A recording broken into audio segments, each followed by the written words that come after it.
decade is out in 1960, is what he said. And we had no idea how to technologically do that. And yet Congress and the President and NASA and all of academia and business and private industry got on the bandwagon and said, you're exactly right. We need to make this happen. And the financial means came, the technical means, because everybody bonded together and agreed to the vision, and they were committed to making that happen. And when companies or teams, A, don't have a vision, and B, they're not committed to it, it's tough to go anywhere. And winners have vision, and they're committed to it. There's a great story that I saw in a high school baseball team here locally.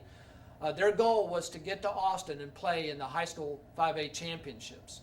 And one of the things they did coming out of the regular season after winning their district was they needed to see that vision down the road. And so they took a picture of Dish Falk Field at the University of Texas, and they put that in their dugout. So every day they came out to practice and getting ready to compete in the playoffs, they saw that picture of their vision of where they wanted to go. And that was to Austin to compete in the state finals.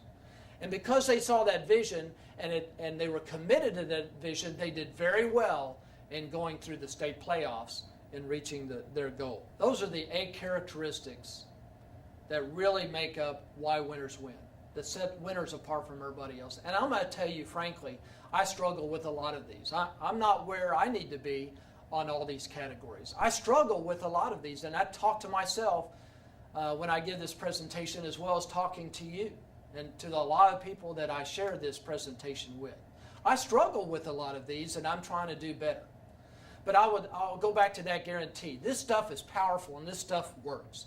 Even if you just take a few of these and you put them into your game plan in terms of the classroom or college or within business or managing or as a coach or as a parent, there is significant difference that happens if you put integrity in or you allow yourself to have change in your life. You desire personal growth and development, that you're not overcome by failures. You're willing to accept some of those and make changes. Great things happen. And so my heart's desire for you is even just to take a few of these and work on those, because I'm telling you, significant things will happen both athletically and academically as well as professionally in your life. These things apply to all of those and have a tremendous opportunity to make you out of the big category under this bell over into this middle category. A couple of last thoughts. A winner always prepares himself to be the best that they can be. Not just physically, but also mentally. And so oftentimes we prepare physically, but we don't get that mental aspect. And that's so critical. And winners prepare both physically and mentally to meet the challenge of what's ahead to them. And a great example of that from a mental standpoint is a pitcher. Into the game, his team is up by 1 run. There's 1 out. The bases are loaded, and the other team's batting. A lot of people wouldn't want to be in that situation where if they fail, their team's going to lose if they're the pitcher on the mound. A winner's not like that. A winner says, oh, coach, I want that ball. I want to be in that pressure situation.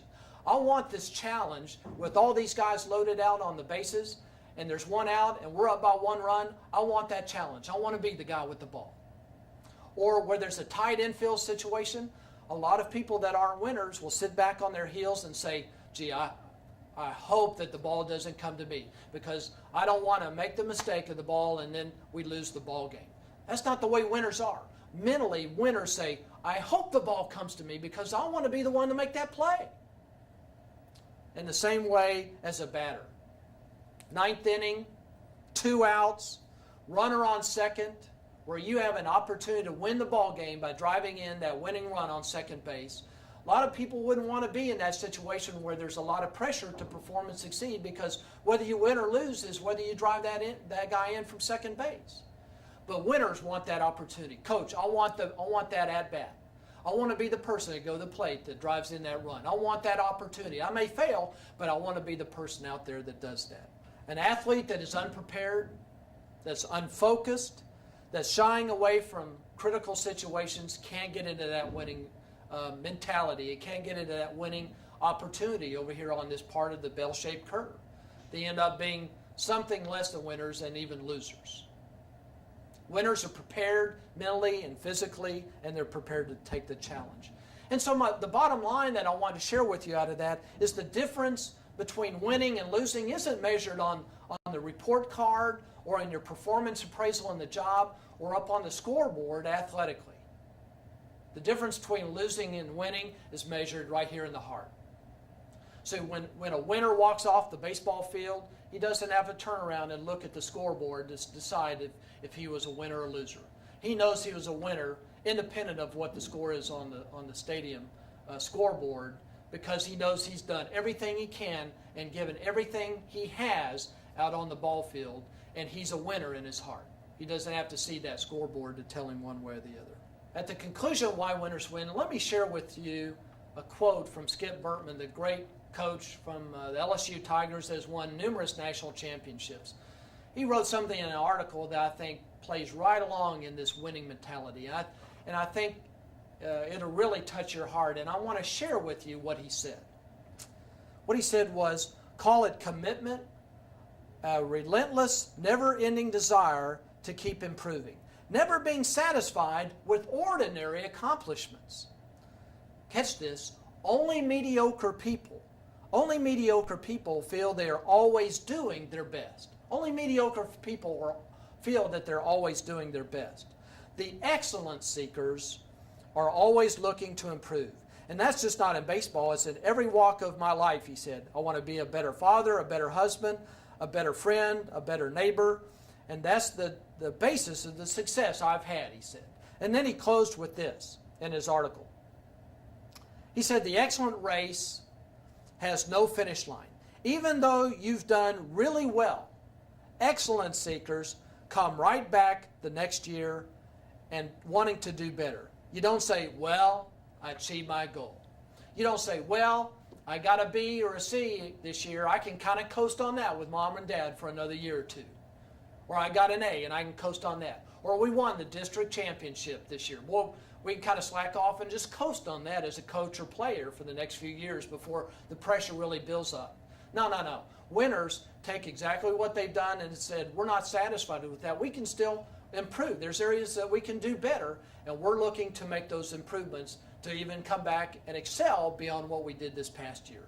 And excellence seekers and winners had that mindset and mentality, not just, well, I'm satisfied with the C or the B, or I'm satisfied that we broke 500, or I'm satisfied with just having a satisfactory performance rating on the job.